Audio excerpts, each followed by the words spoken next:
and it's not one. Yes. Can it be building smart systems that will adapt to a pet's preference? Okay, but this for me is not specific enough. So this is more of a mission than a goal. A goal is specific, is measurable, is time-bound. This is a goal. So if you ask me examples of pillars of a major shift, okay, this is the major shift, I'm going to say, okay, the market will not there. But go back to this, measurable, time-bound, achievable. This is for me what's important. What you're giving me is a mission statement.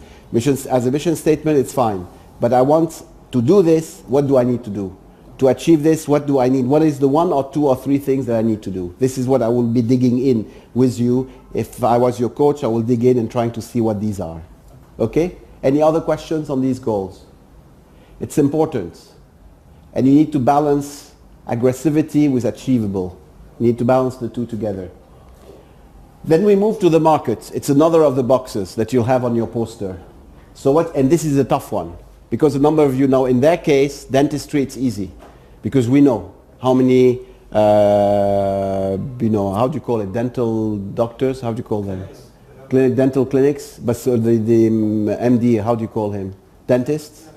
Okay, we know how many there are in Lebanon. We have the association, you know, you could get some good data. So for him, it's very simple. He also knows how much his system is worth that he's providing. So it's very easy for him to be able to assess the market size. Do you know how many competitors are today offering? In Lebanon? In Lebanon. Online is none. Indirect is 2. So you have 2. So they know their competitors. They probably also know the competitors have sold to how many? How many they've sold to? 10? 5, 10? You don't know? You don't have the data behind it. But you will find out quickly what they do on it. So in their case, it's easy. And in order to expand overseas, also easy. They could get the data. For some of you, it's not going to be as easy, in order to be able to define the markets. So describe the size and the value of the opportunity your company is trying to capitalize. Because as an investor, I want to know. In their case, it's clear. We have a good sense. Yes? Usually for mobile apps, it's really hard to come across the right data. Yeah. Somebody wants to show how many users they have, and usually they increase the numbers and make it hard to guess. Yes, it's true. I'm not saying. Mobile analytics is really expensive, so to find the right data. It is a challenge. So how would you go about getting data? How do you go about getting market data for your respective thing? Yes. Alexa, Google Analytics. Okay, so this is one way. Other ways of getting market data. Government. You could get government reports. You have statistics. Yesterday we were, for instance, with Joanna. Sami was not there. Rami was there. We had the what is it called? GEM report. So the GEM reports will do, and they track certain set of statistics. They make it official. Today it's official. They will tell you in Lebanon, they've interviewed, this is the sort of segmentation. So you'll get through GEM, and you have equivalent to GEM reports. You have different sort of reports that are available online.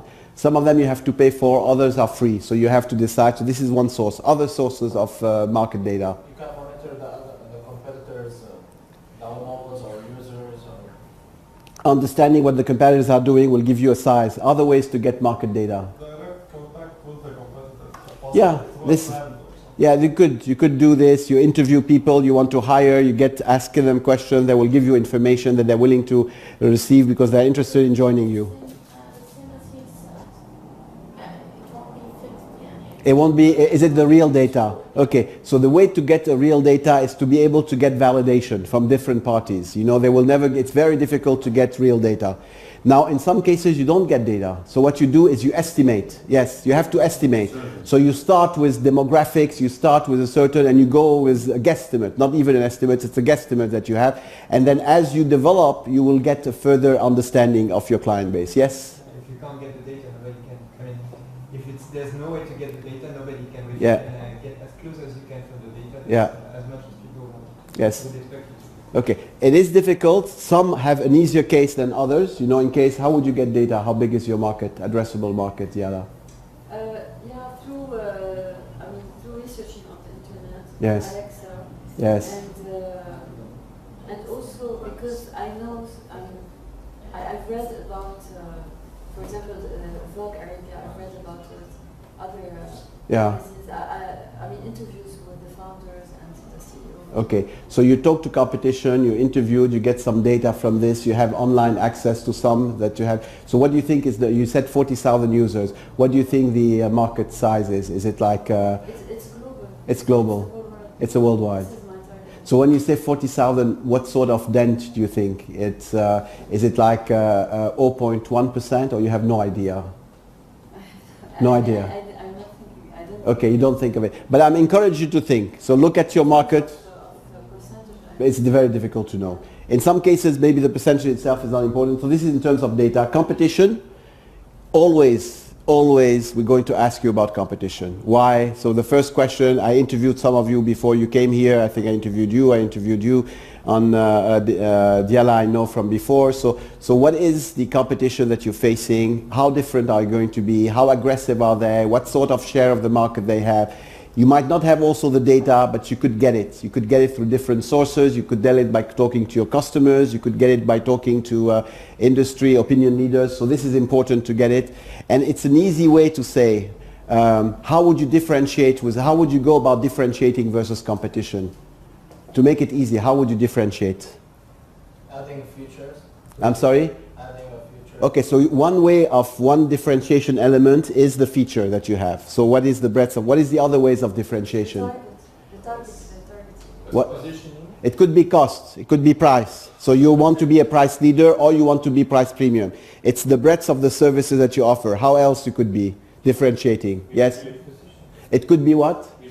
Usability, friendliness, how user-friendly you are. What are other ways of differentiating? Customer service. It could be the quality of your customer service. So these will be, each one of you have, so you put the dimensions of differentiation and then you put the different companies and try to be, again, honest in the mirror. How do you think you rate against these competitors on these dimensions? Now this is your opinion. What do you think I'm going to ask you? So you have a matrix, you understand the matrix. These are the 4 or 5 dimensions. It could be price, it could be quality, customer service delivery, it could be breadth of the portfolio of services that I have, it could be the response time, it could be the maintenance cost. You could have different ways to differentiate, and then you have and you're going to show me the matrix. What I'm going to ask you next. I would say this is good. What else I'm asking you to do? Which one are you 10 times better than the other? I mean, you could see how the differentiation, but what is more important for me, because this is your opinion. What I'm interested is what? Customer's opinion. So what I'm going to ask you, and normally these customer survey that you do, you ask them about how you think on these elements you rate compared to your competitors. And the customer will tell you how they ask. This is a way to get a validation externally, and this is a way to get how your competitive differentiation is on it. And the companies who are more aggressive in terms of listening to the customer, understanding, getting this feedback, and the customer will be very open, you have a better edge. So this will be quite important on the competition to get the validation from your customer. Okay, how many of you have implemented the customer satisfaction survey already? It's either by phone. It's good. This is good. Even if it's by phone, it's fine. I mean, this is a good attempt. And then what you could do is you do it annually. This gives you a number. What sort of feedback did you get when you got, what are the 2 or 3 discoveries that you have from your customer satisfaction survey that you change in terms of your model? What did they tell you that you made implemented differently? Alright, so one of them is that we were pushing the food with, like some people were trying to feed one brand and we were trying to make a transition to another brand. Yes. So they've never tested it before. Yes. Okay, so now we're doing samples. Okay, so sampling, so introducing sampling as a result of customer feedback. What did you get in your customer feedback? In that survey, based on the idea, the good thing is we got a high percentage from outside of the Middle East, that there's people interested in such an idea from outside. Okay. So we can go globally. Okay, so what you did is it's not only a Lebanese play, it could be a global play, and you got it by talking to customers. So these will be examples. Then you look at value chain. Now, a number of you don't have value chain, or you have, but in value chain, it's not only in terms of manufacturing, in terms of product development. You have 3 types of, what are the 3 types of flow, of value flow? What do you think the 3 types are? One is material, is how are the goods moving from raw material up to finished goods and up to the customer. The second one is what? Is information. Information. How does information flow in your organization? And what is the third type of flow? Is money. How is cash flowing. So these would be the three types, and it's captured in one of the boxes. I'm asking you to think. You will say, Constantin, I'm in information technology knowledge, we don't have stocks, we don't have this, it's fine, but you have information and you have cash. So think of me, I like to look at your flow, your value flow, refer to the value chain box on your T-map. The T-map is always the sheet that Sammy is holding that all of you will get. So this will be, it's important that you look at your value chain. Now when you look at your value chain, you're going to have areas what you're doing good and you have areas where you're not doing good. And you have bottlenecks. You need to understand where your bottlenecks are. This by itself is an exercise that you do with the team. And when you have these areas, you address them. Okay? Typically, what are the bottlenecks? Do you think in cash? Where do you think is the bottleneck? In most companies in Lebanon, where do you think is the bottleneck in cash flow? Electronic payments. The bottleneck, electronic payments is a way to get a payment to you. In Lebanon, it's not that. Yet in Burma. Okay, so but what is the bottleneck? You're giving me the solution. What is the bottleneck? Collection. Collection is the bottleneck. DSO is the receivable. Go and collect the money that is due to you. This is a bottleneck. What is the other bottleneck in terms of cash in Lebanon? So the customer payment is definitely a bottleneck. So you have to go, especially if times are bad, you will have a book on thousands ways to justify why your payments are getting delayed. So it's a huge bottleneck from cash flow. What is the second bottleneck after payables, after receivables? What do you think is the other bottleneck? Payables. I mean, the payables in some ways is up to you, but you're right, it is a problem because most of you, when you start up, they ask you cash in advance, where your customers will tell you 60 days, 90 days, 180 days, and then if you're lucky, you'll see the money in 360 days. So this will be, so it creates a huge cash flow gap that you have to fund. So this is where you need to get, and this is where funding is important and cash flow forecasting is important. The other bottleneck in cash flow is you don't have it because most of you are in the information technology, but if you look at most SMEs in Lebanon, it's the inventory. So you have a lot sitting in the inventory. So you have a lot of raw material, finished good inventory. So the cash is basically sitting in either your receivable or your inventory. This becomes, and you need to know it. So you need to follow the cash. Where is cash? How long does it take from the cash to come in and go out of the organization? This is quite important for you to measure. This is part of your value chain. Then we get to the operating plan.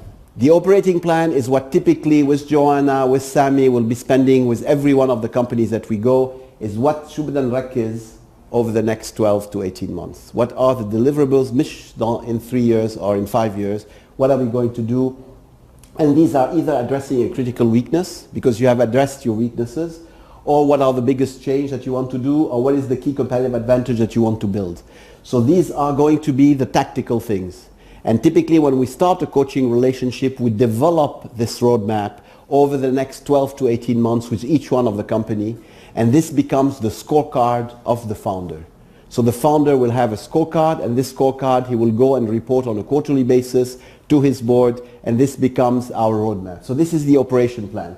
What is an operation plan? It's very specific. This is what I need to do. This is appointing a distributor. I mentioned cardio diagnostic that we have. He has to hire a VP of sales for the Middle East. This VP of sales needs to hire 5 distributors, one in UAE, one in Saudi Arabia, one in Qatar, one in this. We want to sell demo units for each of these distributors, so many units that we're going to go in terms of monitoring. I want to appoint a new partner in the US. We need to put in place an ERP system. You have a number of ERP customers. Once you have it in English, you have to let me know. You know, and Sammy and I take, how much commission do we take, Sammy? We'll discuss. 10%. He's a good guy. Yeah, he's a good guy. He was willing to pay 25, you know, so he was, so we have, no, but I'm serious. A number of the companies are going to implement ERP systems. So, and today it's expensive. So your solution is an effective way.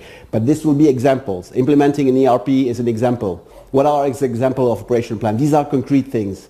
Doing a customer satisfaction survey is a part of the operation plan. Funding, raising funds is part of the, selecting the right investment partner is part of the operating plan. What other part? New product introduction, new service introduction, new country that you're operating. Every one of those are part of your operating plan. So you have to specify what is the project, the timing, who is the owner on it, and then we will monitor. And this is why you don't do it all by yourself. This is why you need to get help. Get help from Speed, get help from other coaches, get help from board members, get help from advisors. You know, so you have, so this is, don't try to do it all by yourself. So delegate it, but this becomes the roadmap. With every one of the company that we work, we always start with the gap analysis, and the next step we do is we do the roadmap. We call it the balanced scorecard, because this is quite clear in terms who does what by when, and then the coach knows where he can help or she can help versus where he cannot. Are you understanding? This is very important. You know, any investors are going to tell you, to show me what you're going to do over the next 6 months. Don't tell me the future, tell me now. So, شو تعمل? And what are the deliverables behind? Question on this. Success metrics, owner, due date. Very clear. And then we review this. Review this month. This is the discipline. Questions. So other examples of operation plan. Items in an operation plan. What would be other examples? I've mentioned a few.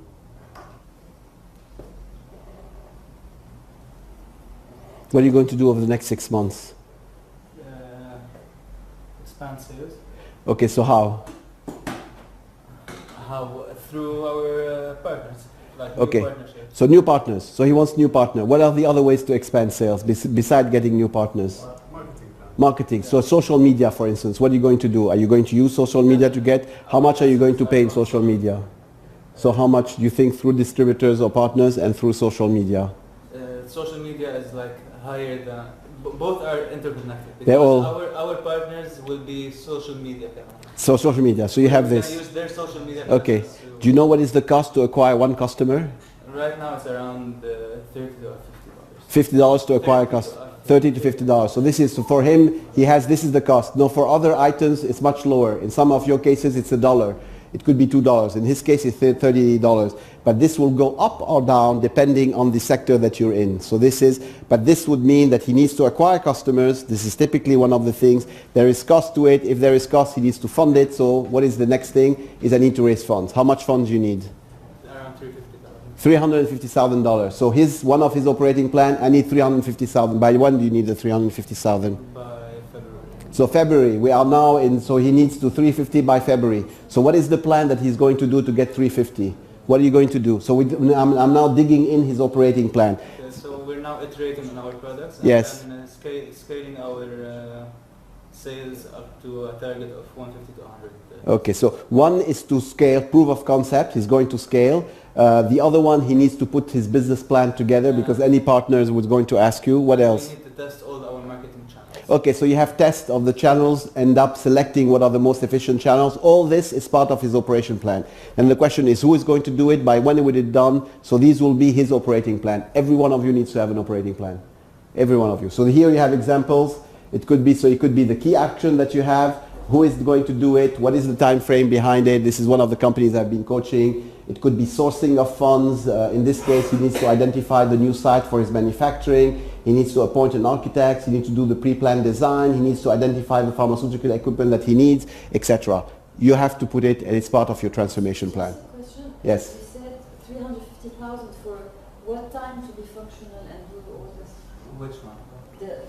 You want to use the 350,000. He wants to raise it. He You wants want to. raise it, but you're going to use it. I mean, it will cover how many? What's the time? So Ah. it will cover milestones more than time.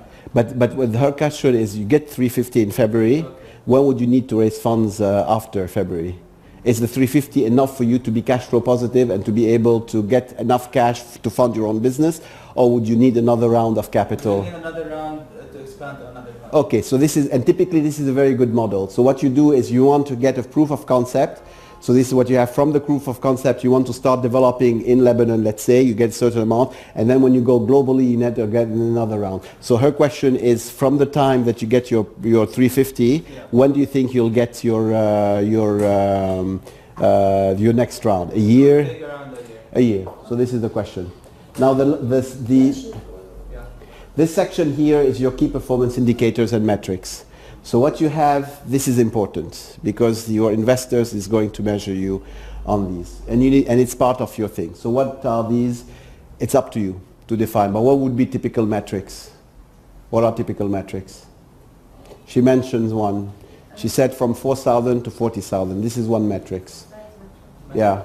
So what could be another metrics? Yeah. What could be other? Revenue is an obvious one. Yes. Okay, retention. So out of your customers, how many customers are coming back, from her? I'm going to ask her.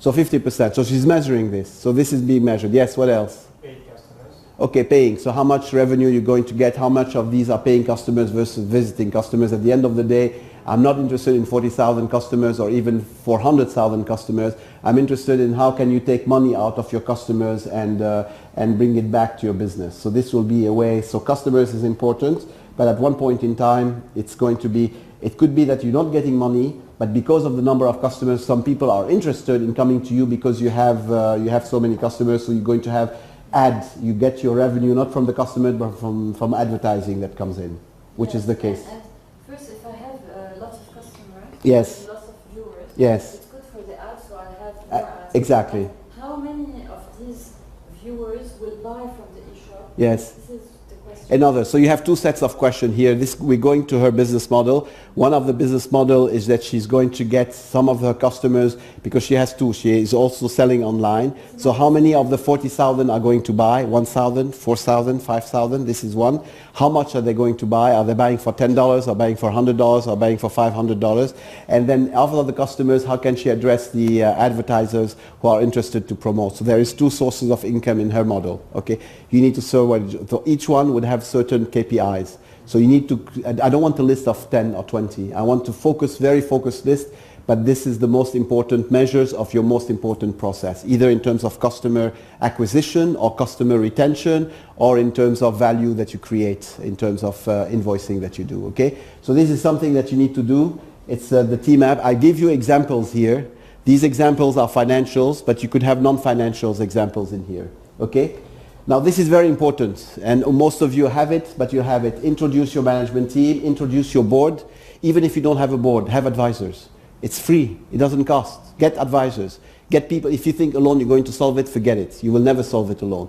Get advisors, and you have a lot of people in Lebanon, 50, 60, they have millions in their pocket. They'd love to be part of, getting new blood and helping, these to play golf or to go to your spa or your swimming is not enough during the day. So you have to approach, and a lot are available here. Introduce other team members critical for successful transformation. It could be investors, advisors, key employees. Ideally, you put a picture. This is also in Nigeria. It's the same company that we use. This is our guy. If I show you how he was hiking and sweating back 4 days ago, he's his operation person. He has the head of finance. He has head of sales and marketing. He has an internal auditor, and then he has corporate services manager behind it. So you'll have the team. You have a basic background on each one of them. This is, of course, obvious. This is important. Complement it with your advisors. Don't be shy to ask advisors to come. Complement it with, you might have potential investors who you're talking to. All these are part of your ecosystems to make you drive decisions. Any questions on the team? This is where you're going to spend most of your money, and this is where you're going to spend most of your time. And the quality of your decision, just after here, we're hiring for cardio. So he's coming here, the head of VP of sales that we want to sign up. He's leaving Medtronics. He's leaving a job for $200,000 a year, and he's going to join a startup which has $0 in revenue in the Middle East. So he's going to build up this channel. We're signing at 5 o'clock. This is one of the examples. Sami is not here, but we interviewed a number of candidates. We chose one. And now how are we going to convince? $200,000? The founder who has this, who is sitting on a company that is now worth $11 million, actually we're only paying him $4,000 a month, so he's not enough for him, but we say this is it. This is the money as a board. It's his company. We're not allowing for him to pay more, but we're allowing him to pay somebody 3 times, 4 times his salary that will drive sales in it. So this will increase, hopefully, the value of the company and increase his shareholding. He's a multimillionaire, but reality, he has today $4,000 a month to be able to, you said 4,000 is a lot. A lot of you are living on $1,000 a month, which is normal. It's 1,000, 1,500 is typically what most of you should be making. But over a period of time, this will grow. And if the value grows, your investments will also grow in time. Okay, any questions on this? Okay, governance and ethics, like impact, is something depending on the culture. At Stanford, we believe this is very critical. I worked in the Middle East, as I told you, for 7 years. I worked for Al Masoud and I worked for Al Ghurair. Both are one is Abu Dhabi based, the other one is Dubai based. Both are very well known, multi-billion-dollar organization. If you look at a group like this, Diversified, in the US, where you have publicly listed companies versus what they have, do you know what is the difference in value for a group that has strong governance, same volume, same revenue, same profitability? What do you think will be the difference in terms of the value of the company? So governance means that they have boards, effective boards, they have separated family from businesses. So this is not a family business, it becomes a truly publicly listed company. Same revenue, same profitability, same product and services offering. What will be the difference in valuation? What do you think it would be? It's a big difference. What do you think it is? I mean, of course it is more. For a company that has proper governance, it would be more. How much do you think on average? If you look, no, don't, no. It's about 30%. It's about 30% that you have, but it's a huge difference. So the value of governance is quite important. So how would you measure governance? Is today you are a founder, and a number of the companies I worked with, the owner running every single decision-making process. Everything is centralized with him, and he decides how much he wants to take out of the company, puts in his own pocket versus putting in back into the company. Separating the family from the business is one important thing in terms of governance. Appointing executives that are non-family members, another. Doing a board. Initially when I started, the board were all family members, so I thought I was in a majlis, yani mafi board. So it was a family get together, we could have been around the table with the... so when I started asking the chairman, first they appointed somebody who is not family members as CEO. Already a number of the brothers were not happy. Why do we want to pay this guy so much money? And over this period of time, we could do the job much better. One is appointing people that are non-family. Two, the person has been appointed. The first thing I've done is I looked at the board and I said, this board is not working. This is not a board, so you need to get out. Half of your brothers needs to go and do something different, and we're going to appoint people from outside. This is part of governance, but for him it's a huge thing. You know, how can I ask my brothers to leave the board? This is their company, it's going to create a problem. You know, I don't want to have a problem, Constantin, so I have to balance governance and I have to balance family unity. What's happening in this family happens to most of the family businesses in Lebanon and across the Middle East. So what you do is you have this, but once you do it, once you ask these to leave, once you go into the businesses and you look at CEOs being also family members that normally should not be CEOs of this organization, and appoint others that are more effective, having the proper board, having the proper leadership team, having proper delegation of authority, having proper calendar, register, doing the investments. We don't do investment because, you know, my brother or my nephew is doing this and we're going to fund it. It's doing it in a structured way. All this is part of governance. And the more you have structure around it, the better it is for new investors to come, because they have the confidence that when they come and put their money, this money is going to be well spent. So this is an area that I would like to introduce. Okay, this is governance. Describe your company's governance principle and its constructs. So some of the workshop that I give to board directors. So how are you sure as you have a performing board? Are you taking value off of your board or not? You know, most of you don't have boards. At one point in time, if you have an investor, I'll bet you the first thing the investor will ask you, he'll ask you for a board. And then you end up reporting to the board. This is the first thing any investor would ask you, except for speed. They don't ask you to set up a board, but the next round they will ask you for having a board. So you need to make sure they have described your company's method of ethical compliance. So it's ethics. No, we tend to work with companies that do not work with governments, because we know that all government deals in Africa are corrupted. So we don't want to do, so we focus on companies that are purely private sector driven in terms of their customers. We want to inform, because we want these leaders to become the leaders of tomorrow and hopefully the politician of tomorrow, but we want them to have strong business ethics, which is difficult. In markets that are corrupted, it's very difficult to maintain your ethics. Okay, so this is, ما عم تمشي هلا وقفت شو بعمل؟ انت head of technology يا سامي يا فارس شو عم بعمل؟ Yeah, you press it off. I press it off without knowing? Wallah, you deserve your... Okay, now this is the part that is probably the most boring for a number of you. How many of you have a finance background? How many of you have taken one course in finance? Wallah منيح. I'm surprised. Okay, so this was what, financial accounting? Yeah, financial accounting. Okay, how many of you have had audited financials for their company? So your financials have been audited by an external auditor. One. 2. So you had an external auditor who went through your auditors. 3. So you have 3. Okay, so this is good. Basically what you need here is that you have to submit. You have to submit your... now P&L is profit and loss, so this is your income statements. Now there is a full day course on it. I deliver those courses, so I don't want to dwell on you. Cash flow is very important. It's basically when is money coming in and when is going out and how much is coming in, how much. And your balance sheet is a snapshot. How much assets, how much liabilities. So these are 3 different elements. All 3 are critical. This shows you how profitable you are. This shows you whether you have enough cash to be able to cover your commitments. And this shows you how much debt, how much equity, and how much of your assets are being used. So you need normally to provide 1 year cash flow. Every time, if I ask you how many of you have a cash flow forecast, how many of you have a cash flow forecast? Well, منيح. So you have to have cash flow. Most of the companies don't have a cash flow and they don't know how to put a cash flow forecast. You cannot live any organization without knowing how to. So you need to predict how much cash is coming in and how cash is going out. And whatever gaps you have, you need to know how big is the gap, and then you need to know how you're going to fund this gap. This is part of you as a founder, even if it's 5K in terms of turnover. And then you need to go on to the 5-year projection. But most important for me is the 1 year. Okay, the 5 year is going to help you in terms of valuing your company. So this we will...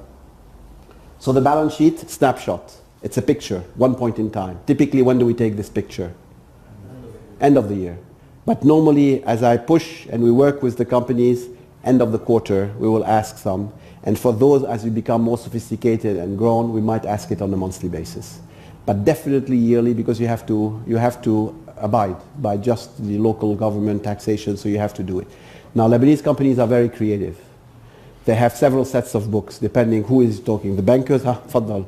We're talking to the tax, تفضل. We're talking to future investors, تفضلوا. So we have different sets. You know, over a period of time, these needs to converge. So the basic rule: assets, liabilities, plus shareholder equity.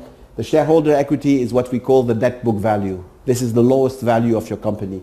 It's basically your assets minus your liability. Any investors will start with this. And what you will do, you will start with what? 5 years. You will show, oh, but don't buy now, buy 5 years, and you'll do a discount cash flow. I'm not going to bore you with this, but this is one way is discount cash flow.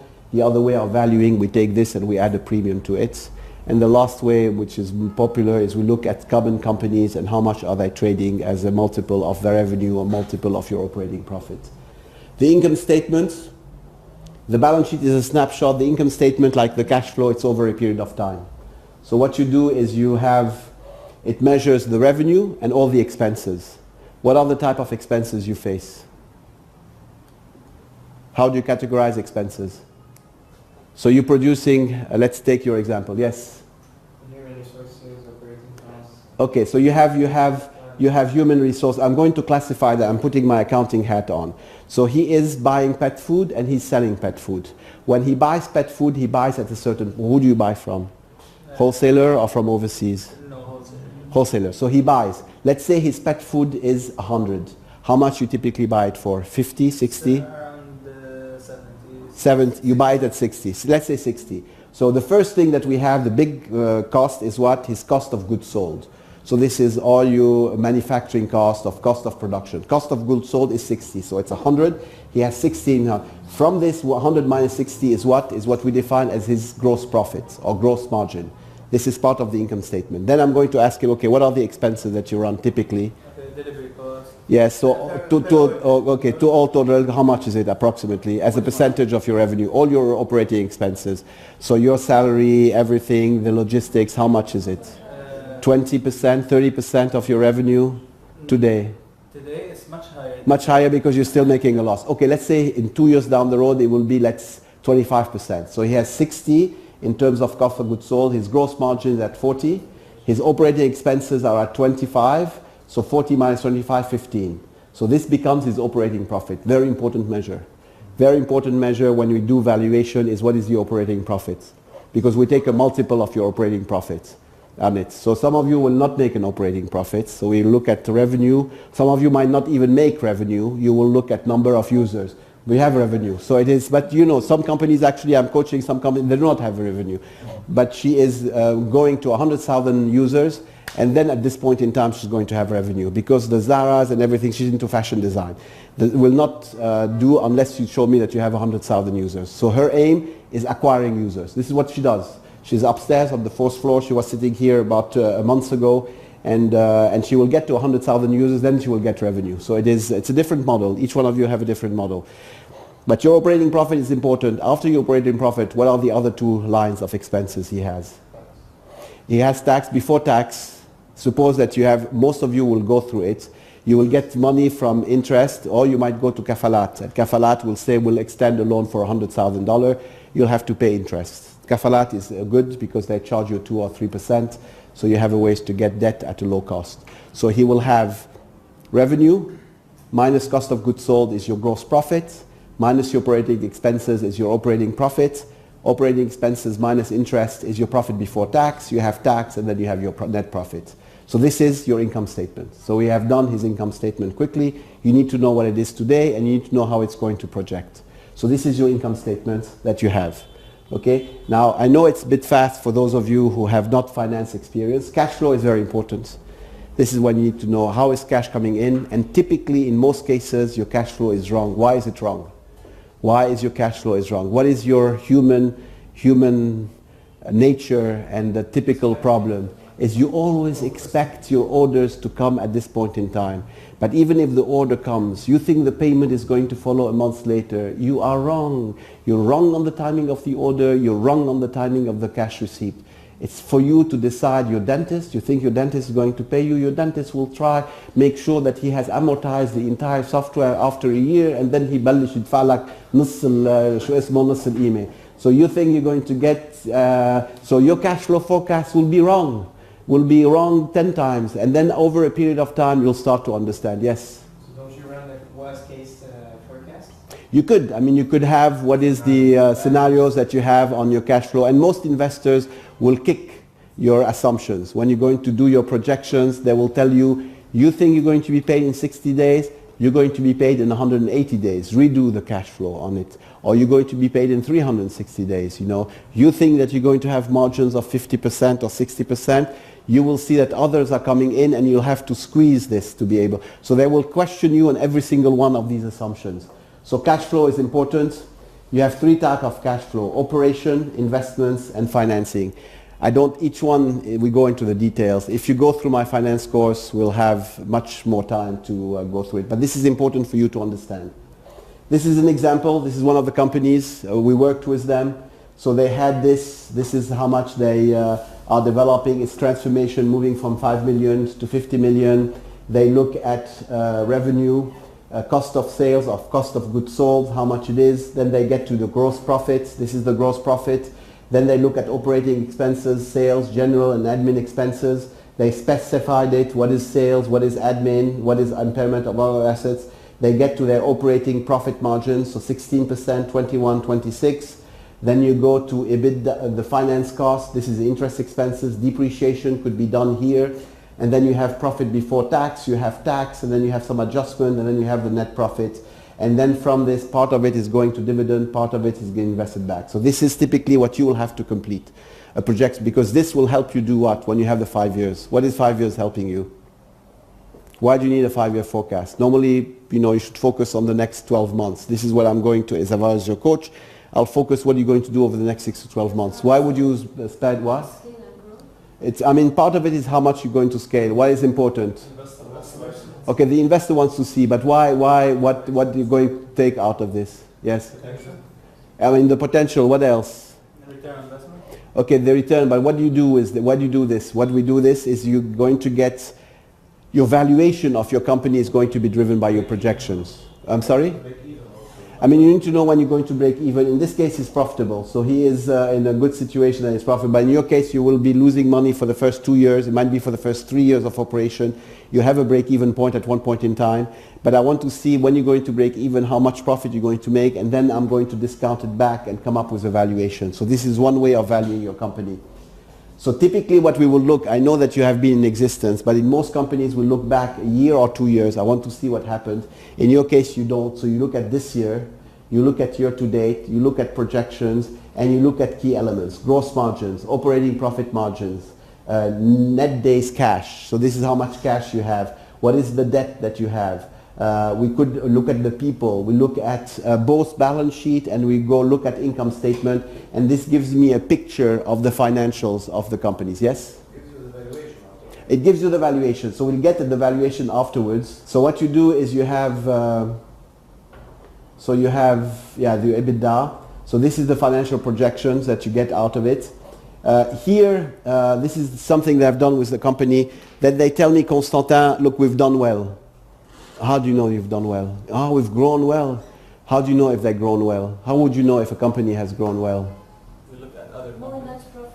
Okay, you look at other companies, you're trying to compare, you would look at profitability, see how you... So what I've done is I forced this company to say, okay, this is real. This is the company that I'm working with. So these are other companies that are publicly listed in the same field. They're in pharmaceutical, they produce medicine and they sell medicine.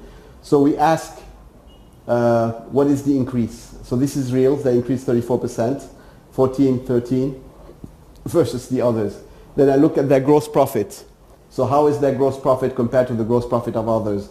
Then look at the net profit that they have. So you have measures, what you do here, and I'm forcing them debtor. Debtor is how much receivable they have, how much inventory they're holding, how many days of inventory they're holding versus the others. So inventory, they're efficient.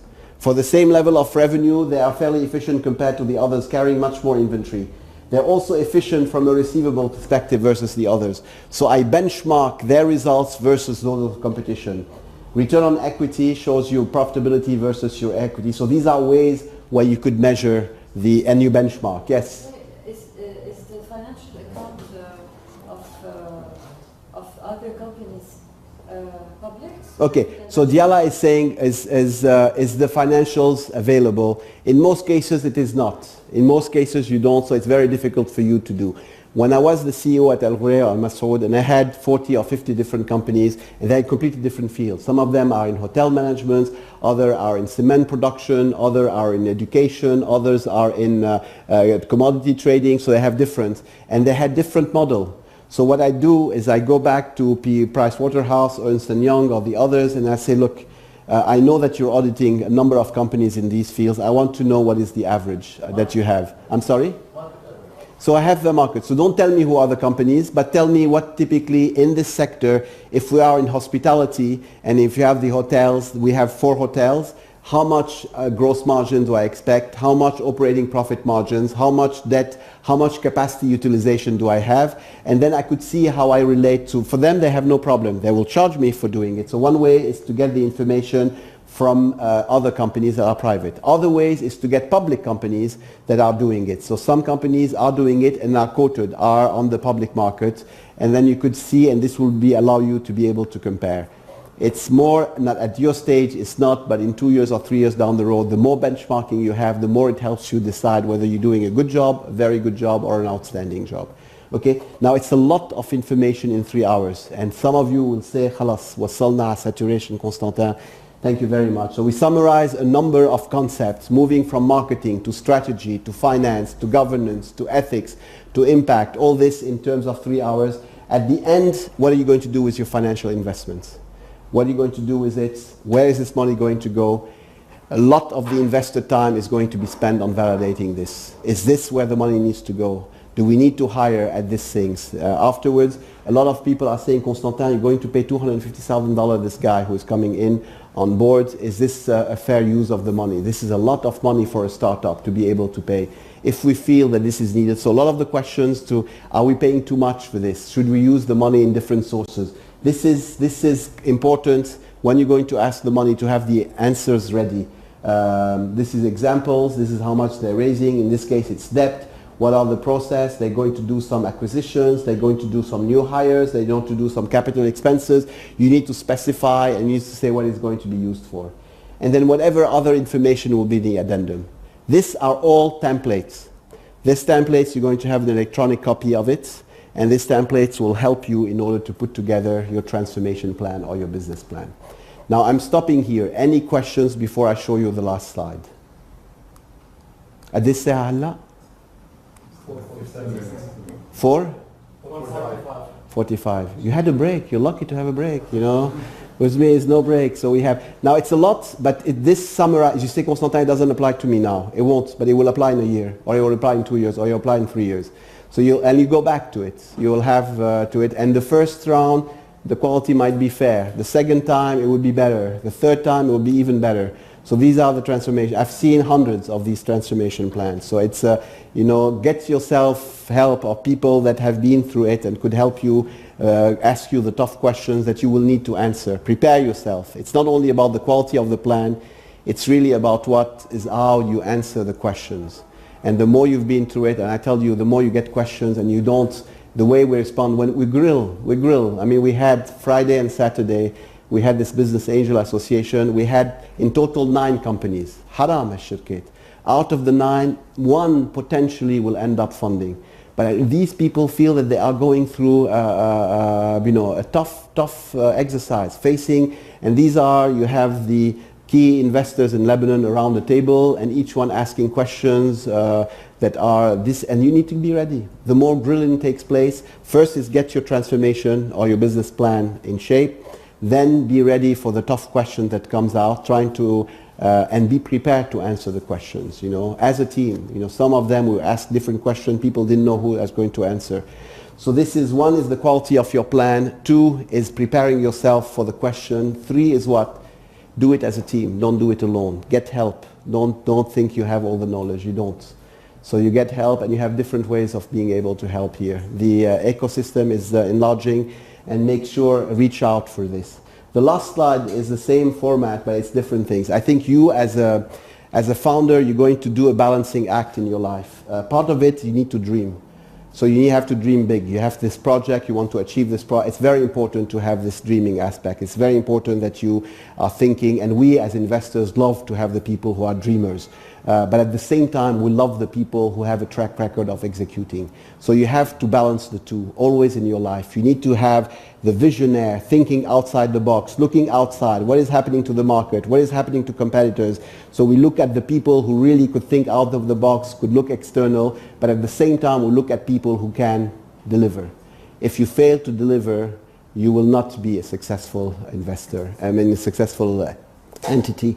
But if you also fail on the dreaming aspects, we want to have people who are passionate, we want to have people who think big, so your role is to be able to balance the two. If you balance the two, so one I saw is the happiness is the ability to have dreams, the success is really the ability to take your dreams and make them come through. Okay, so my closing remark is really, I wish that you keep this balance in mind, and then you have both a happy and a successful life. So this is it for a session. Appreciate your time. Appreciate your patience. My office is upstairs. I know I'm going to see quite a few of you over the time. I'm going to go to East Africa for a couple of months in mid-October, but I will see you before this. I'll be available, and afterwards we're launching this program. Joanna is here to put the stages, but the plan is to have several coaches to work and several mentors to be able to help you as you grow and get more capital in the system. And at the end, to make sure that young Lebanese minds outside the country or inside the country come back or stay in the country and help develop from here into other countries around the world. Okay, so we worked with several of them, and we start to have a good experience of what it takes to really help successful Lebanese startup and SMEs to scale globally. Okay, so I wish you all the best, and I thank you for your patience. Thank you. All right.